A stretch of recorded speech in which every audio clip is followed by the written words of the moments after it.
Казан Елга портында иртәнге якта төрле юнәлешләргә баручы пассажирлар кыен хәлдә калган. Билет алу өчен кассаларда зур чиратлар барлыкка килә. Билетларны онлайн сатуда оештырылган. Тик бу мөмкинлектән күпләр, бигрәк тә өлкән яшьтәгеләр файдаланмый. Проблема белән хәбәрчебездә кызыксынды. Уже нет билетов. На вторник только сегодня, за 3 дня. Билет алырга чираттау икенче көн тора инде. Елга портына иртәнге сәгать 7-дә килә. Әмма кагыйдә буларак бу вакытта зур чиратлар җыела. Озак хезмәт күрсәтәләр, барысына да урын җитми. Анда һәр кешегә бик озак 5 минут хезмәт күрсәтәләр. Техник җайланмалары бик иске. Билетларны атна буена алдан сатуны оештырмадылар.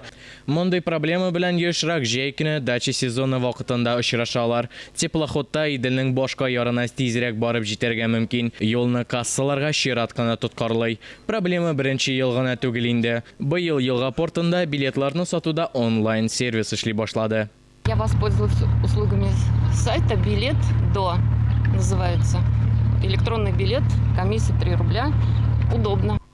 Әмма әлегә мобиль кушымтаны барысы да үзләштермәгән. Пенсионерларга кыенрак. Елга портында сервис шулай да төрле яшьтәге кешеләр арасында популярлыкка ирешер дип өметләнәләр. Башка проблема урыннар җитмәү буенча да эшлиләр.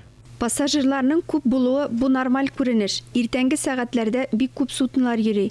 Иртән 5 рейс китә. Шуңа күрә пассажирлар агымы арта һәм өстәвенә тагын сәгать 9-да билетларны алдан сату башлана. Анда да зур чиратлар хасил була. Суднолар саны артканда бу проблема бетерелер дип ышанабыз.